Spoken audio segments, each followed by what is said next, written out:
Okay, hello. Hello. Welcome. All right, so you already got somebody here. So welcome to our live logical reason review. I'm gonna give it a minute here before I get started. We got a couple people. Okay, that's great. All right, let me just pull up this web page I want to make sure I get to, and then we're gonna get started. I'm just gonna move some stuff out of my way. Okay, that's done. Go to LawHub. Hope y'all are doing good tonight.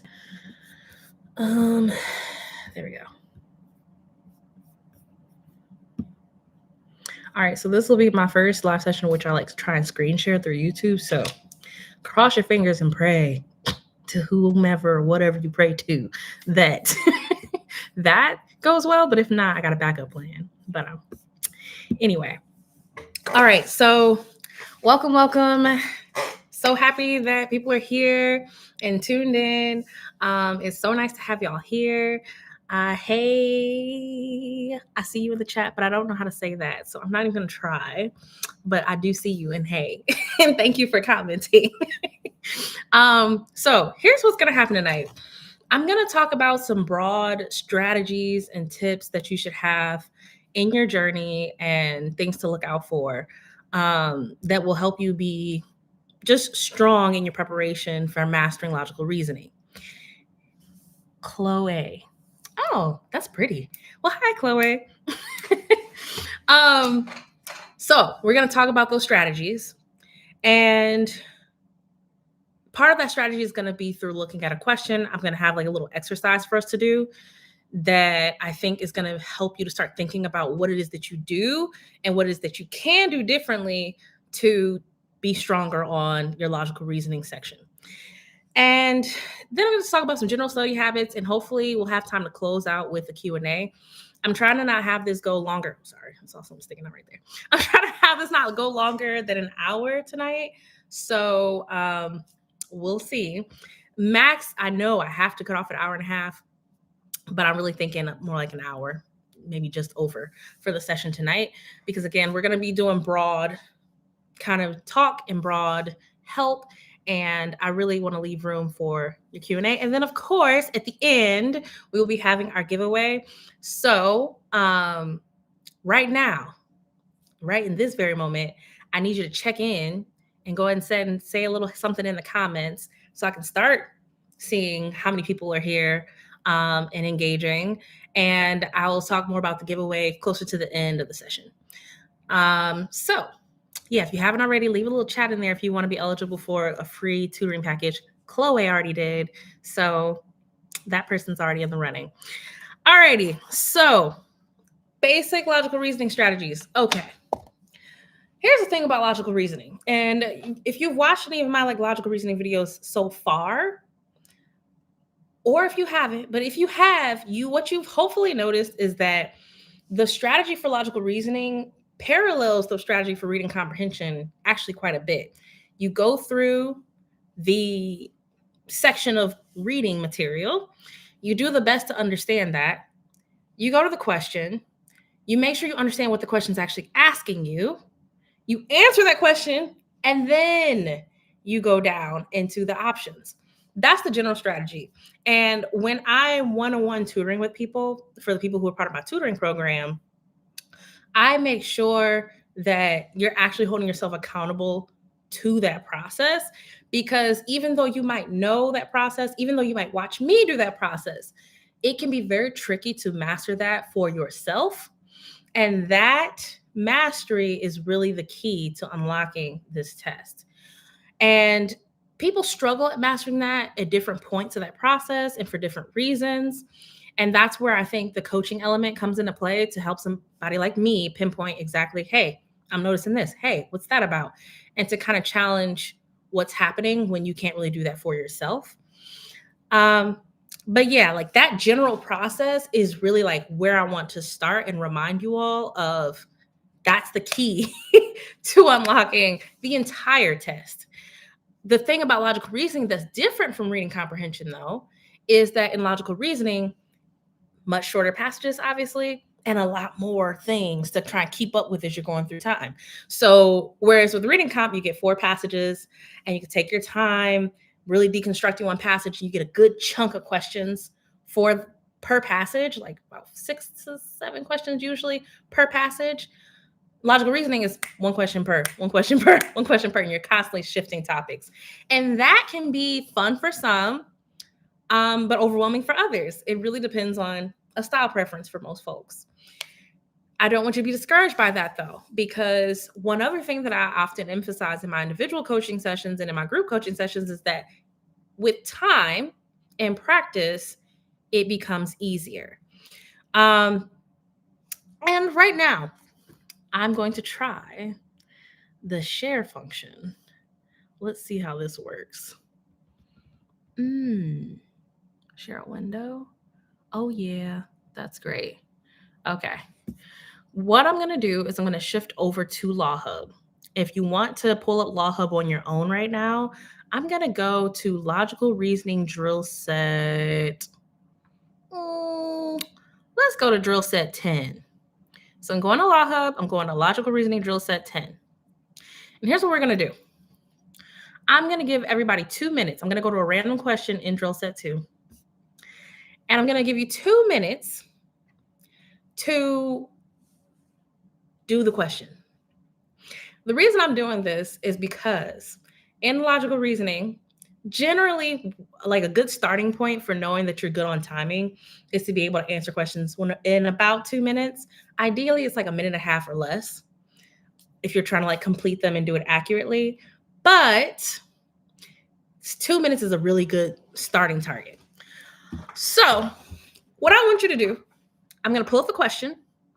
Again, if you're just tuning in, I'm going to LawHub. I'm pulling up Logical Reasoning Drill Set 10, and I'm going to choose a random question number.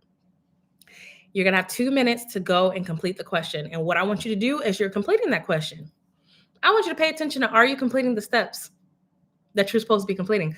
I want you to tell me, what is it that you exactly did or did not do as you go through the question? Pay attention to that. And then when the 2 minutes is up, we are going to come back and I want to hear some comments on what you did and did not do. I'm going to have a little checklist and I want you to tell me, did you do this? Did you not do this? What was something you struggled with?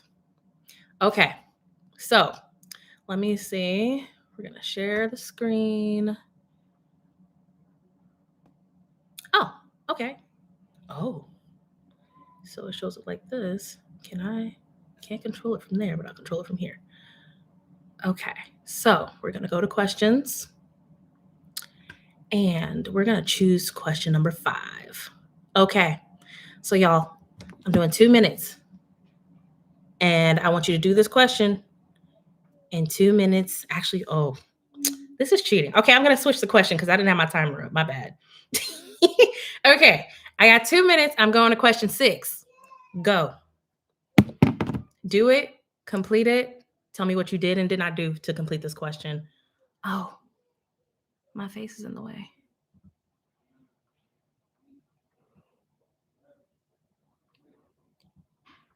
I'm going to try and move my face so you can see the bottom.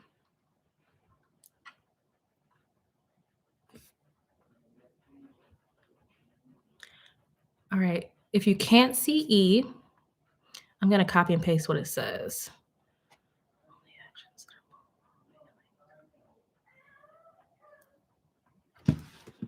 Only actions. Both moral failings.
All right, that's time.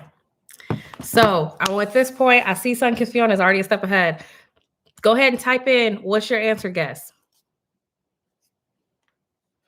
If you didn't finish, that's okay. Say something.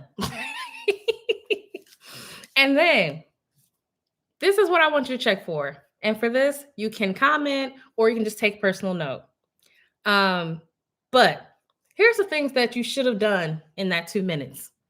First of all, read Carta and Reese's statements to understand them. So for some people, depending on where you're on the process, your whole 2 minutes really might be spent reading that to understand it. Early on in the process, that's okay. When you get to the point of mastery and actually being able to do these in 2 minutes or less, and then the ideal point of a minute and a half or less, what this is more so going to look like is you'll probably be reading that section in about 45 seconds or so. And then at the question point, you'll be answering that very quickly. And then you'll go down for A through E. Latoya, with the rest of your name. I see you can't see E. Yeah, I had to type that in because my head's blocking it on here. I think next I'm just going to do a Zoom session. But this is me living and learning. So E says, only actions that are both moral failings and professional failings merit severe actions. I'm going to actually pin this message. That way you can kind of see E there and think through that one.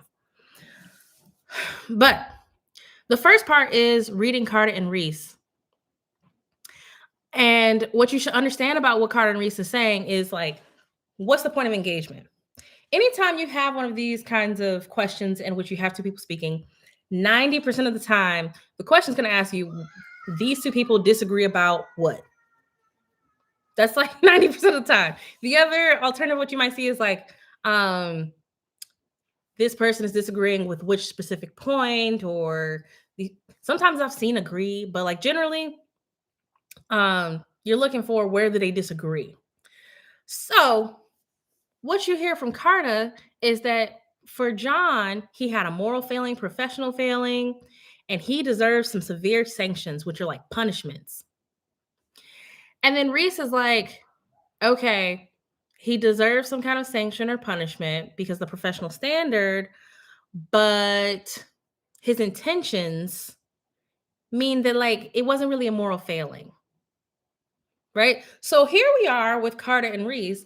Carter saying it was both moral and professional failing, deserves sanctions. Reese is like, deserves sanctions. It was professional failing, but it wasn't a moral failing.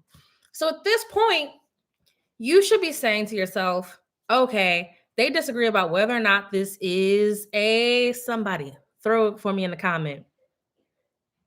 Where am I going?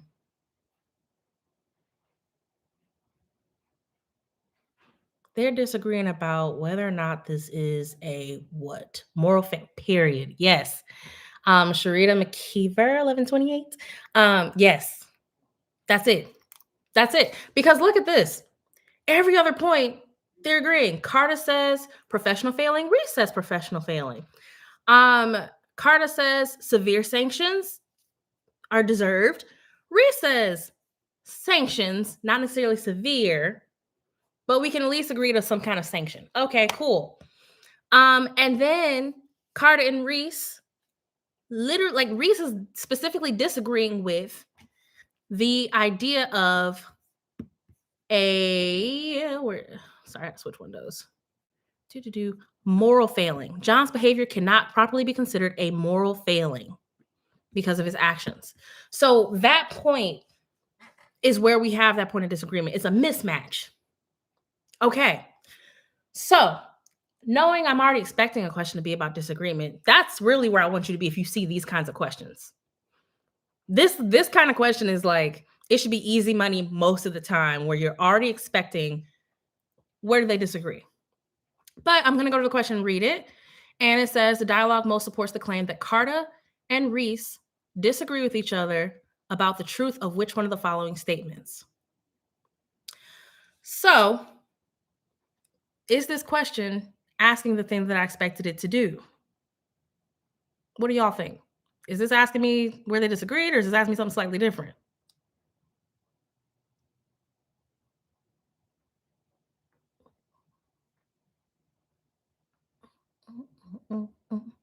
Yeah.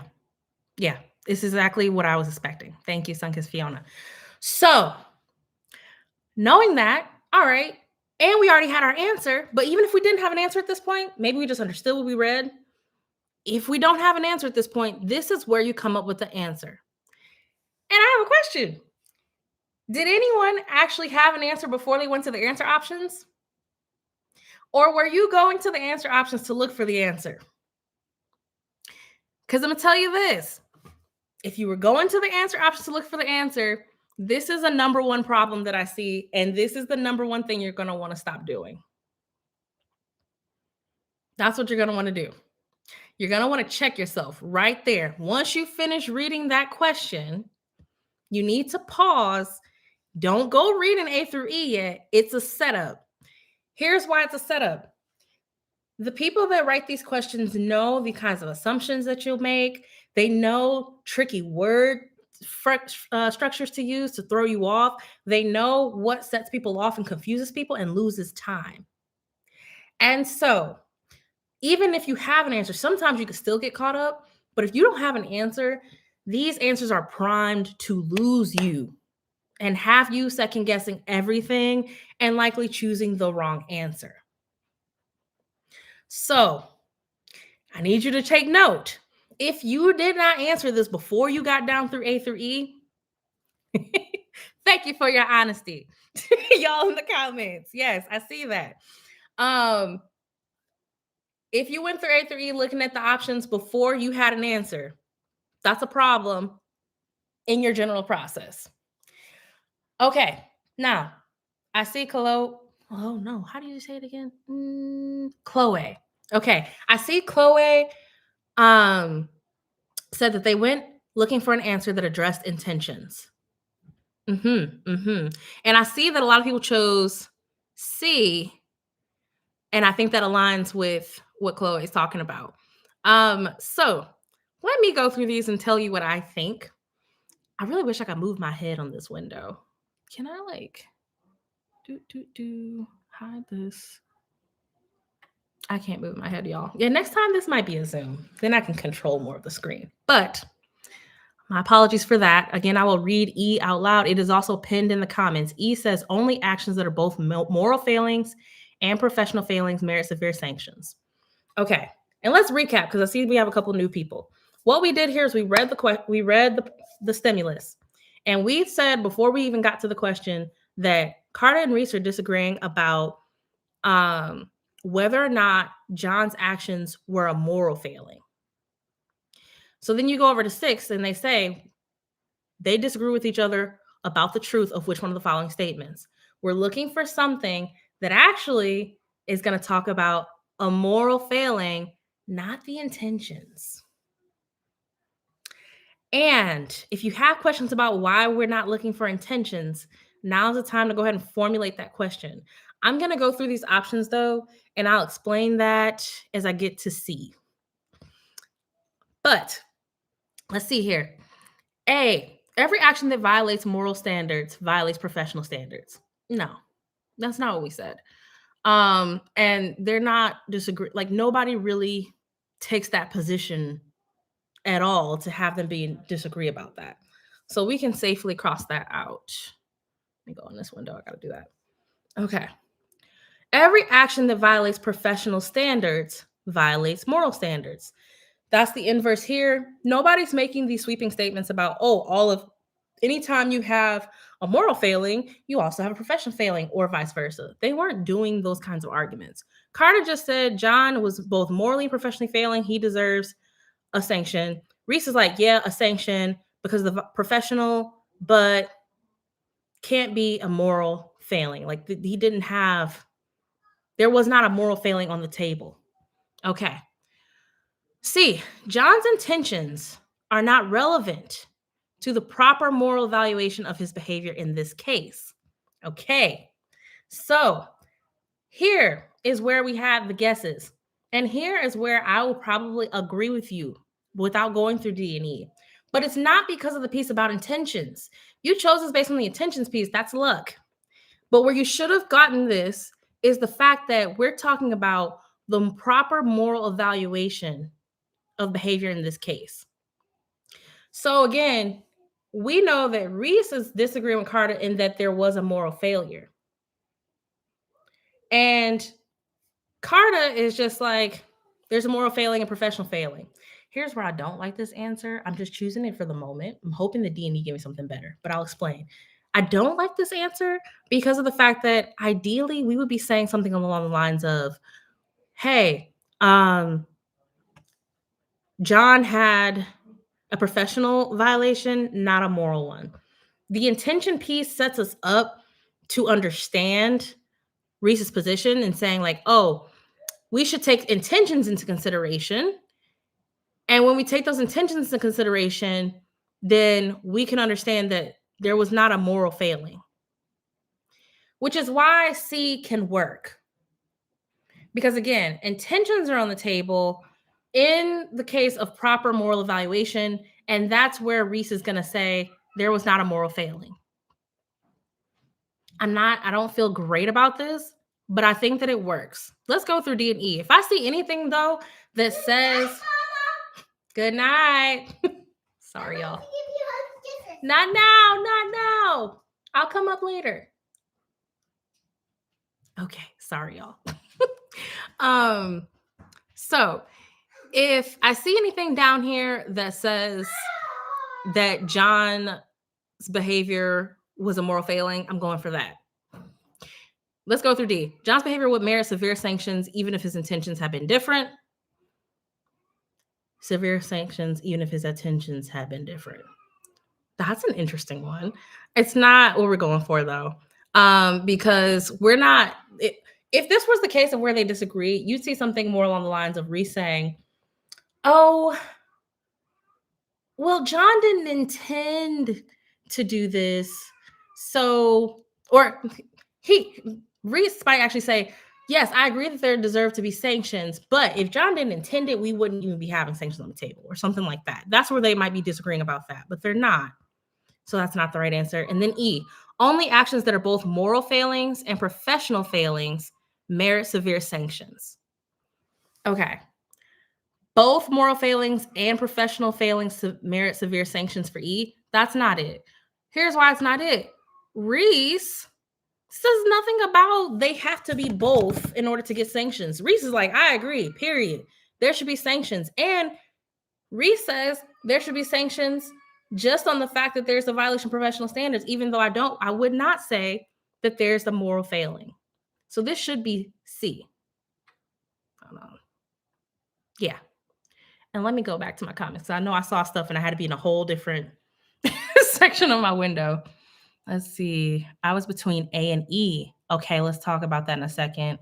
I see now. Honestly, I zoned out on C because of all the words. Proper evaluation. Okay. So, yeah, y'all, excuse me. It's about this time where every night I'm like, oh, good night. LLC. I picked C based on could Carta, Reese, disagree, agree with this statement. Okay, Chloe, that's actually a general, I think, good starting tactic to think about these agree, disagree questions. Specifically, if you get down to the wire and you might be confused about how they're disagreeing with each other before you get to the options. In an ideal world, you'll be able to understand what Carter and Reese are saying before you get over there at all. Before, when I say over there, I mean over to the side with the question and the options. But say like you read Carter and Reese and what they said, and you're like, I don't know what they're disagreeing about yet. But what I can say is that Carter said this, I understand that. Reese said this, I understand that. Let me go to the question. The question's there. I don't know exactly what they disagree about. I'm really uncomfortable, but I feel comfortable enough in knowing at least what Carter and Reese say. Let me go. This is a less ideal situation. This is one that's probably going to take more time than it needs to. But if you have that kind of situation where you're reading a question like this, the next best tactic would be to look and see the options and say, would Carter agree with this? Would Reese agree with this? Would Carter disagree with this? Would Reese disagree with this? If you can find a mismatch in the options before you, that's a good tactic if you feel more lost than anything on these kinds of questions. Okay.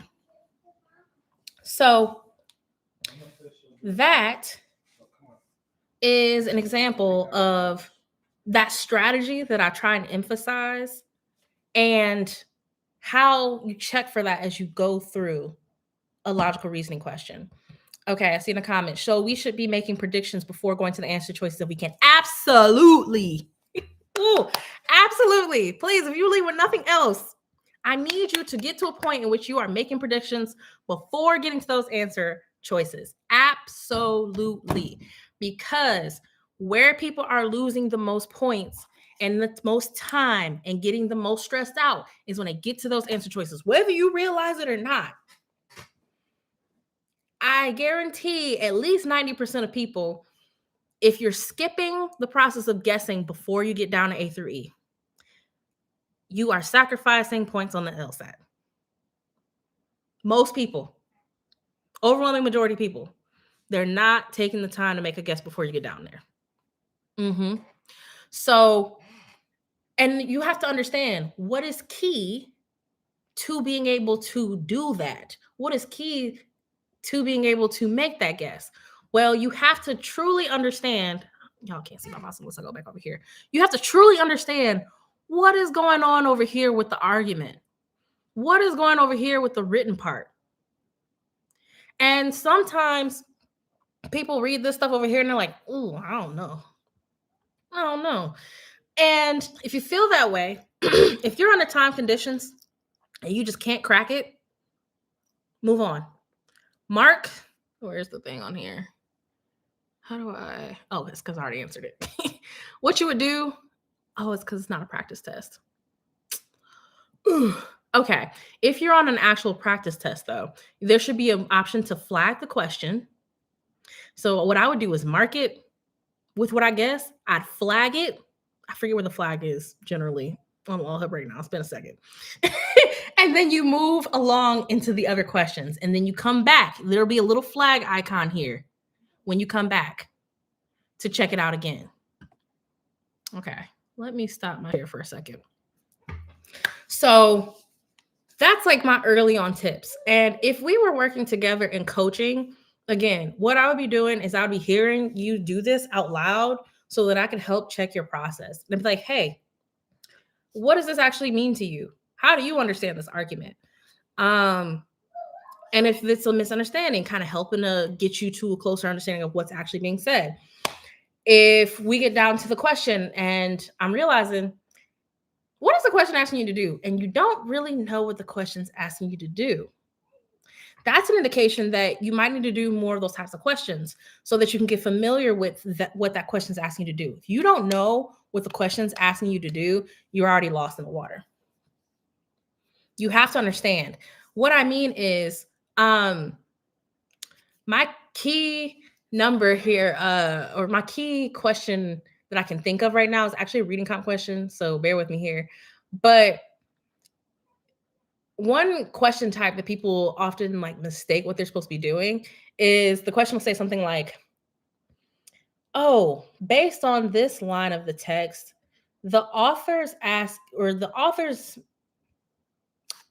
reader can reasonably infer that, boom. Okay.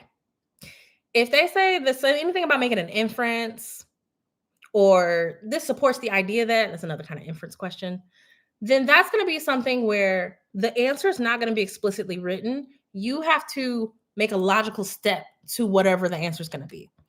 And the best way to answer something like that is having a really strong understanding of what's been said so that you can be like, oh yeah, that makes sense. And it only makes sense based, like, if 1 + 2 = 3, then 3 + 4 = 7. Like, it's going to be something where it just logically makes sense. You're not going to have to make a huge leap. But if they say something like, oh, the author uses this thing in the text to do something, right? That's something where you're going back, you're explaining why this was used. What function in the argument did this play? That's actually a similar one to logical reasoning. They might say, what did this part of this argument mean? Or what was the function of this? When they said this sentence, what did that do for the argument? And what you need to understand about that question is your job is to pinpoint, is this the conclusion? Is this a supporting point? Is this a point of contention, like a counter argument? Right? So understanding those questions is another place where you're going to start saving a lot of time, because as you get familiar with them, there's only so many types of questions they ask y'all. And when you get familiar with them, you're going to be like, oh, okay, I already know what I'm supposed to be looking for. And then you go and you answer it, and you're going to really easily start picking out the answers because you know what the questions ask you to do. Okay, let's see the comments. Score starting getting higher once I start predicting the answer before on the answer choices. Yes, you tend to get overwhelmed and lost when you go into the answer choices blindly. Absolutely. I will say that's not true for absolutely everyone, but I really do mean an overwhelming majority of people.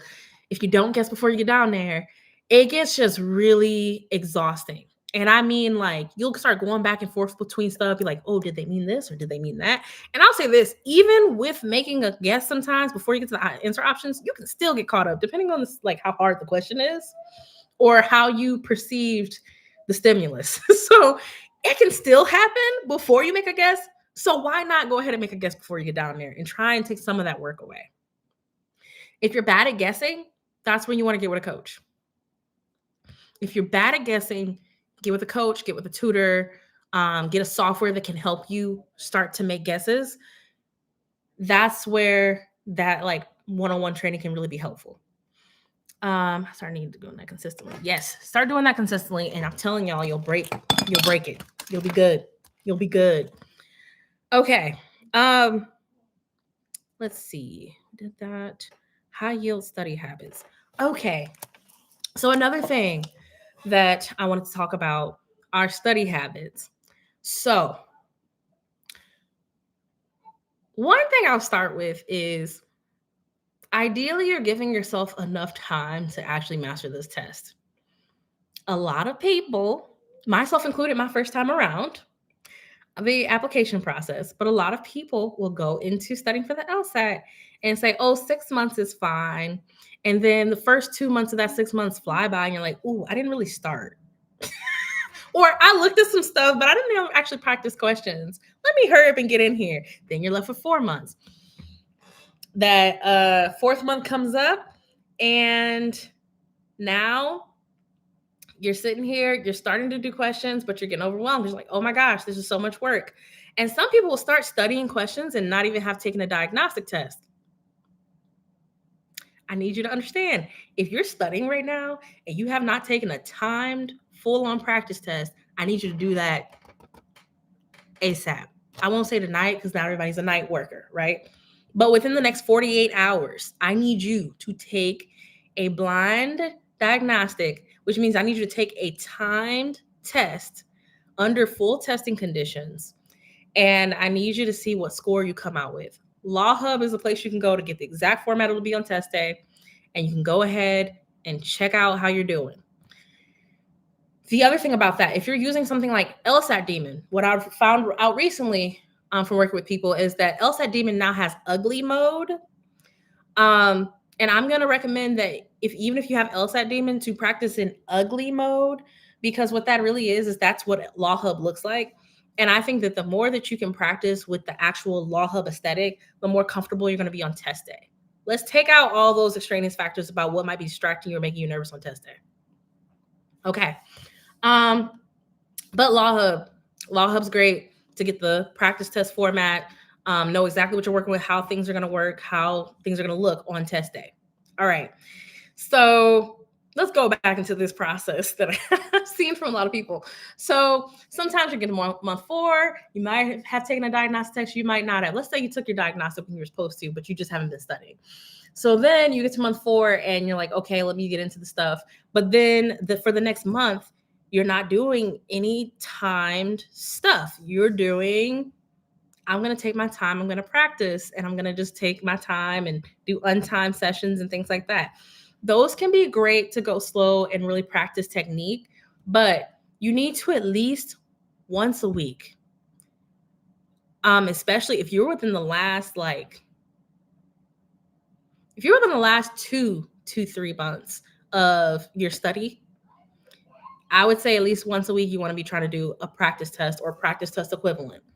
What I mean by that is you can sit down and do a practice test and review it, or you can do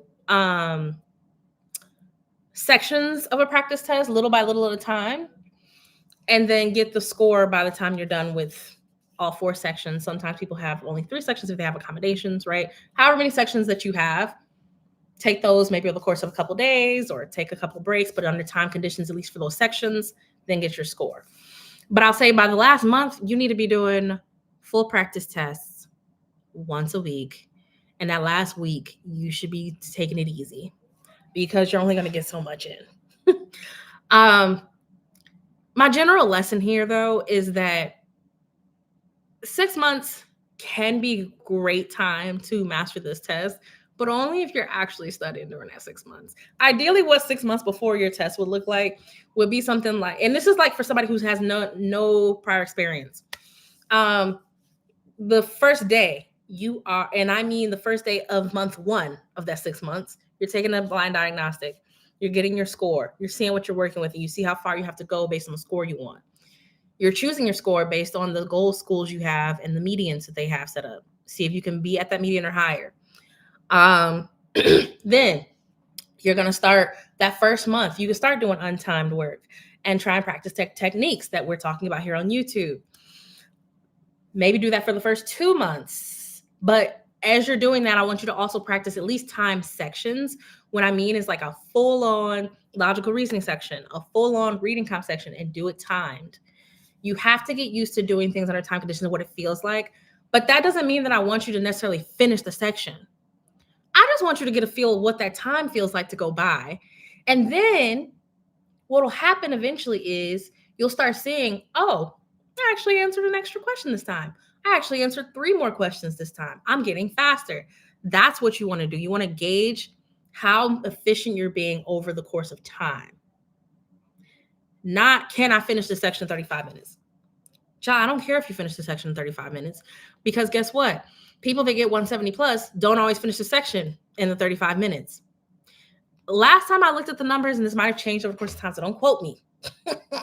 But I think a 170 means you can get something about like around 10 questions wrong, 9 or 10, which would mean that there's potential out of 3 scored sections.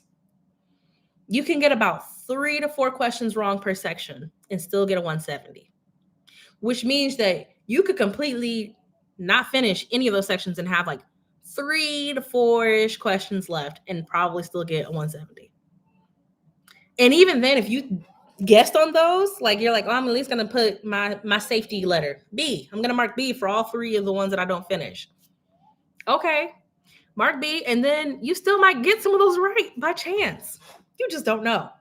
So the goal is not finishing the section. The goal is doing the section right and getting faster at doing it right. So like, get into that mindset. That's going to take you a long way too. If you're on crunch time though, because I already saw somebody was like, oh, I'm taking my LSAT in February. I need help. I don't actually know if you said I need help. I saw that somewhere. So I might be blending things. So excuse me if I'm misquoting, but I did see somebody say test is coming up in February. So we are in November. Basically tomorrow's December, and you have December to January. Not really January to February, but kind of. So let's say you have 2 months. You have 2 months before that test. And if you already have taken a test before, okay, you take February too. For those of you who are taking February, if you've already taken the test before, here's my advice. I need you to go ahead and note your weak spots. I need you to understand where your weak spots are. Go through the process and see, where am I struggling? Am I struggling when I'm reading the stimulus? No, I understand that. Okay, I got it. Good. I'm actually understanding what they're saying. Okay, am I struggling when I get to the question and I don't understand what the question wants me to do? Can I not put what the question wants me to do in my own words? If you can put it in your own words, you're pretty good with the question part. If you can't put it in your own words, you might be struggling at the question and what it's asking you to do. Are you struggling at guessing? Like, okay, you're like, oh, I understand what they're saying. I understand what the question asks me to do, but I don't know how to guess. Mark that down. Are you struggling at identifying and answering the options that matches your guess? And that one's a tricky one too, because sometimes it won't look exactly like what you guessed. If you think back to what we just came from, my guess was that they were disagreeing about whether or not it was a moral failure.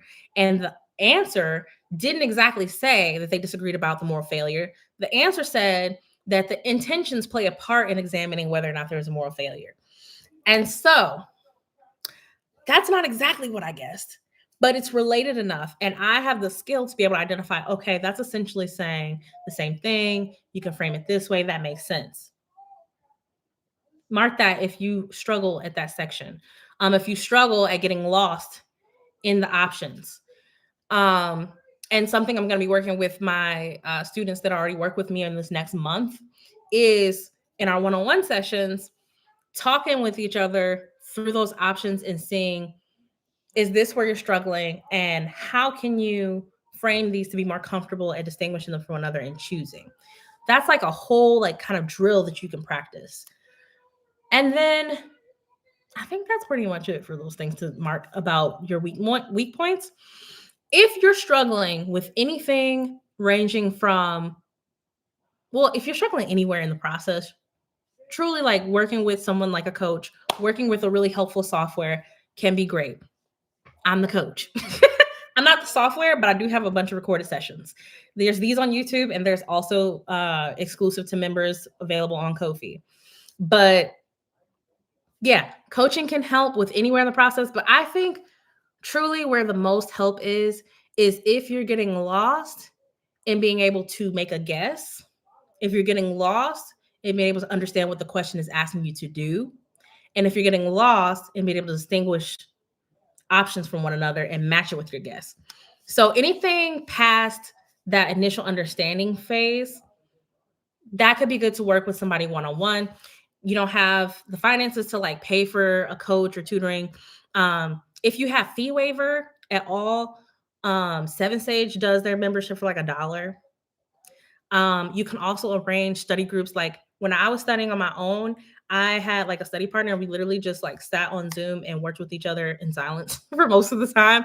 And then we come together like the last 30 minutes to an hour to like talk about stuff we're struggling with, get opinions on questions and stuff. That can strengthen it up too. Because hearing yourself explain why the right answer is right and why the wrong answers are wrong is a key part of this process in mastering things. And by having to say that out loud, you can actually check if it actually makes sense. Versus saying in your head and you're like, yeah, that makes sense, and moving along when it might not make sense at all if you were actually to say it out loud. So that's something too. Find a space that you can actually practice saying why the right answer was right and why the wrong answers are wrong out loud. Okay. So now we're down to our last 15 minutes. I'm doing great on time. Hey. Here's what I want to do with our last little chunk of time here. First of all, if you have been listening and you have not commented yet, please comment. I'm now going to be taking note of names for the giveaway. And at the very end, I'm going to be choosing one random person. I'm going to like number y'all. And I'm going to have a random number generator. Choose a number. Actually, you know what? Y'all can help me even more. This is what I need you to do. Is this going to work? Nope. Here's what I want you to do. I want you to just comment win. WIN. Just comment win, and then I'll number them from there. I was going to say just comment a number, and then if you're number 2, you're number 2. If you're number 3, you're number 3. But some of y'all might do it at the same time, and I don't need no bugginess. I just don't need it. Share the software name again. Janora Akusa. What software? Can you give me more reference to what you're talking about there? And Sunkiss Fiona. My predictions are usually right, but I'm not very fast. I usually get somewhere between 17 and 22 questions in 35 minutes. Taking a test in January, so I really got to tighten up. Yeah, so Sunkiss Fiona. Thank you, Chloe, because that might be what Janora was talking about. I just didn't catch it. But Janora, if that wasn't what you were asking about, just let me know in the comments and I can try and give you more. I just need a little more information to help.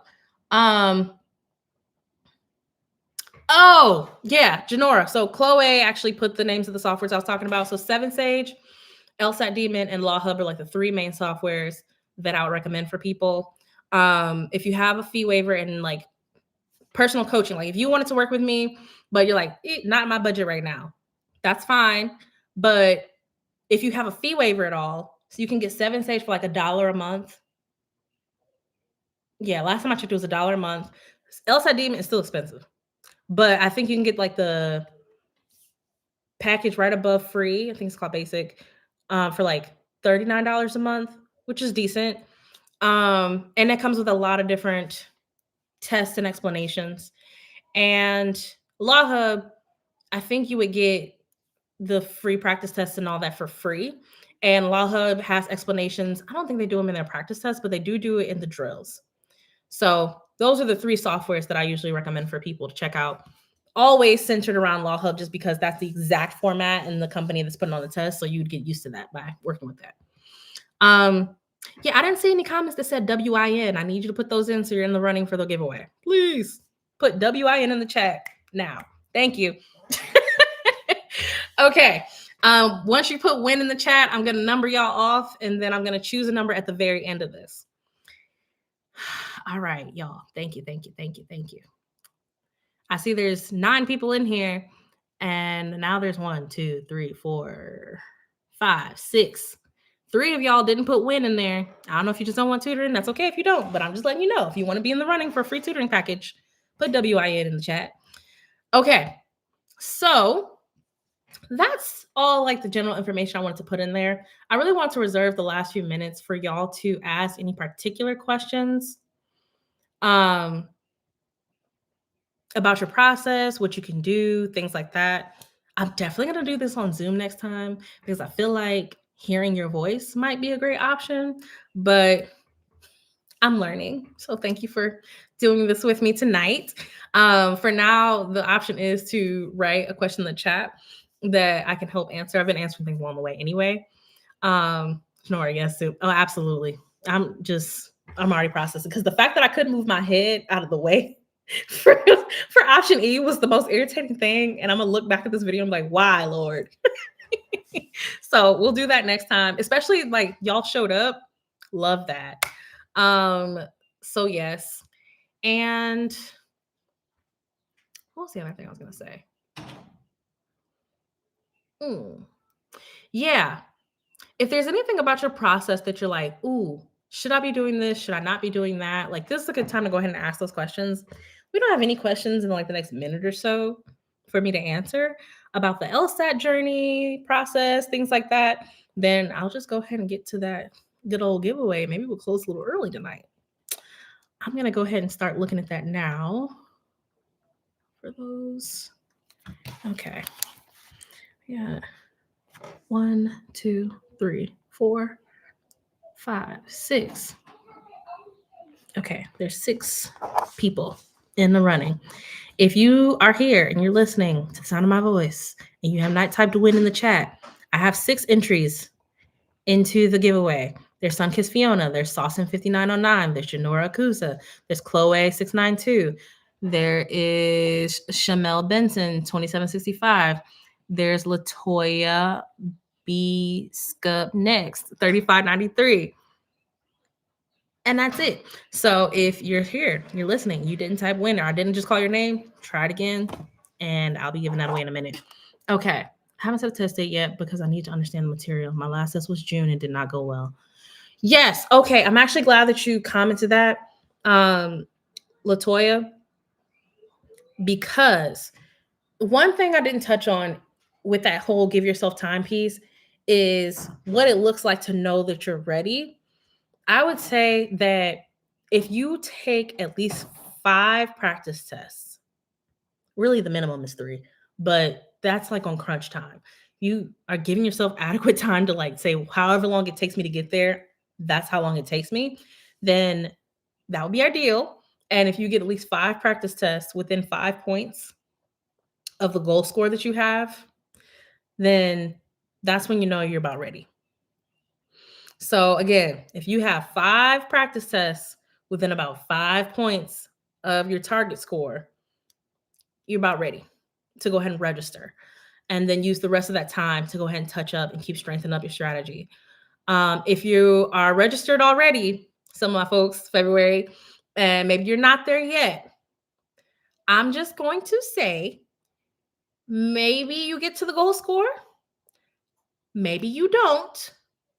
But what you can do to try and get as close as possible to it is figure out exactly where you're going wrong and figure out how to strengthen up those steps. If you have trouble strengthening up those steps, you don't know what the next step is to take, I'm going to recommend you get in touch with me somehow. Even if you can't do a full on like tutoring package for the services that I offer, which I think I'm going to go ahead and go over that too as I close and get ready to give away a package.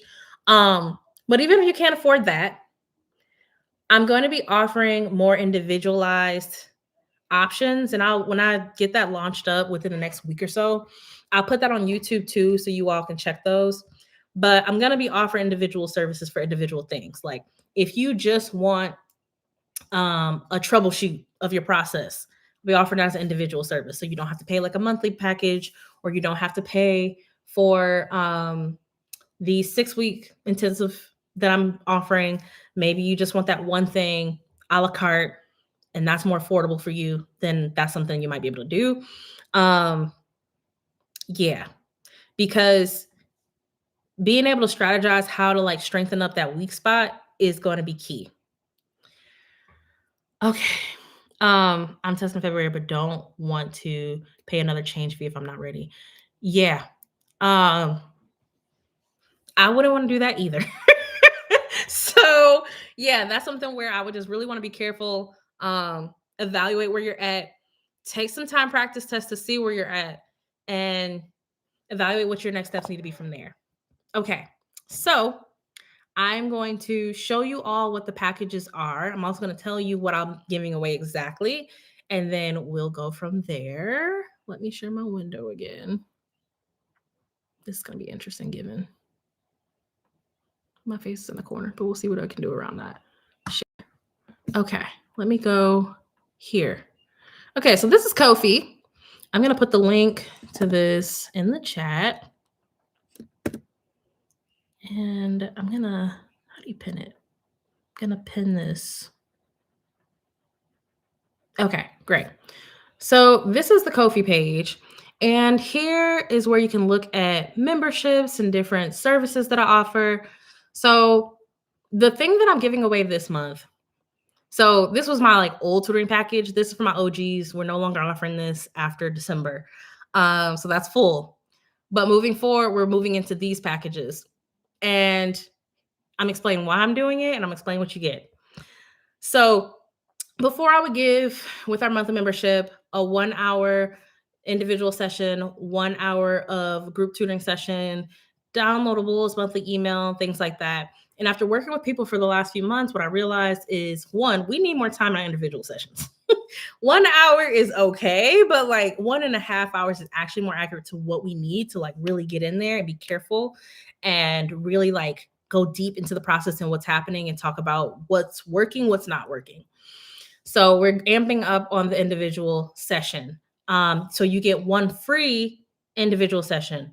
You also get the free group tutoring session, but you're also going to have a monthly targeted weakness drill. So what's going to happen is I'm going to send out once a month to everybody that's a member a drill set of like a couple questions that touches on a particular weaknesses that I've seen and working with people. And I'm going to have you work through that and practice the answers. And then I want you to evaluate, what am I still struggling with this drill? And then talk to me and bring that to me so we can work on that more one-on-one. You also get access to the members only replay vault, and you get 50% discount on additional private tutoring advising sessions. So basically, generally, to do a one-on-one session, if you're not a member, it's $100 an hour for tutoring. But if you're a member, you get 50% off, so it'd be $50 an hour. So I think that's just already a banger.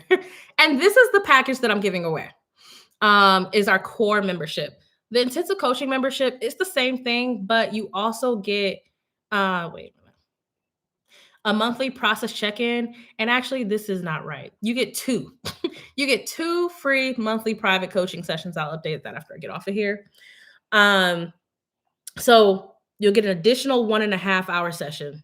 Still get the 1 hour group session. and you'll get more of that targeted advice. The monthly process check-in, what'll happen is you send me a question or a voice recording. We can also do just like a brief, like 5 to 10 minute meeting of you going over a question. And then I'm pinpointing like exactly what I hear and how you can strengthen up your strategies. In terms of the services, the thing that I'm adding is this transformation pass, which is a 6-week intensive coaching package. So in this, you'll have 6 weeks to use up 4 private coaching sessions, ranging from an hour to an hour and a half, mostly an hour and a half. It depends on what your needs are and what you want. 2 group coaching sessions, 1 personalized reasoning audit. So that's, again, you give me examples of how you reason through stuff, and then I'm giving you like written or voice note feedback on how you're reasoning through things. A customized 6-week study plan, which is really great because if you're on a crunch time, I can go ahead and be like, all right, here's what you're about to do. And then access to the replay vault. And the replay vault is it in shop?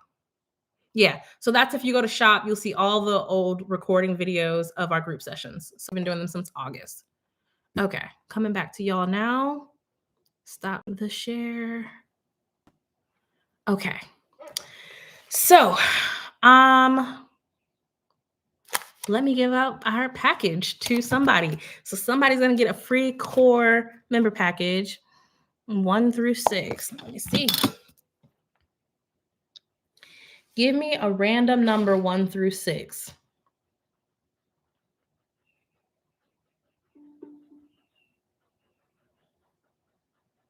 A random number between 1 and 6 is 1. Number 1. So that would be Sunkissed Fiona. Woo-woo! So, Sunkissed Fiona, here's what I need you to do. I need you to go to Ko-fi. I need you to send me a message. And yeah, we'll get you straightened out there. So hit me up, Ko-fi, right now. And actually, can I even, let's see something here. Go to, I cannot. Yeah, go to Ko-fi, send me a message. And to back that up, if you could send me an Instagram message in case something goes wrong with Ko-fi and I don't want to lose you. I'm also Life with Ajane on Instagram. I'm going to paste that here. Instagram. And what you'll do is you'll message me and then we will get you set up for that. And, oh, my other good news. So for those of y'all who didn't win the package, but you're still here, y'all been engaging, I really appreciate y'all. If there's any service that y'all want to take advantage of, I'm going to be giving y'all a 10% off code. I know it's not a ton off, but listen, the services already aren't a ton. So hopefully that's some kind of consolation. So everybody's a winner. I'm going to be giving you the 10% off code. Just a second here. Okay. 10 off. Ooh. Okay. So if you put that code into Ko-fi, when you're ready to purchase the service, you'll get 10% off of whatever it is that you're looking at. Look for that to be activated in the next 30 minutes or so. Sometimes it takes a minute to load things up on Ko-fi. So even if you didn't win, you at least get 10% off of the things that are already on the website. So you can try that out. And I thank y'all so much for coming tonight. Sunkissed Fiona, you literally said all I'll do is win, and that's what you did tonight. So that's called manifestation. All right. Well, looking forward to seeing y'all around the block. Thank you for coming tonight, and I wish y'all the best in your journeys. Good night. Sunkissed Fiona, I'm going to leave you a comment after the recording because things are funny on here. All right. Good night, y'all.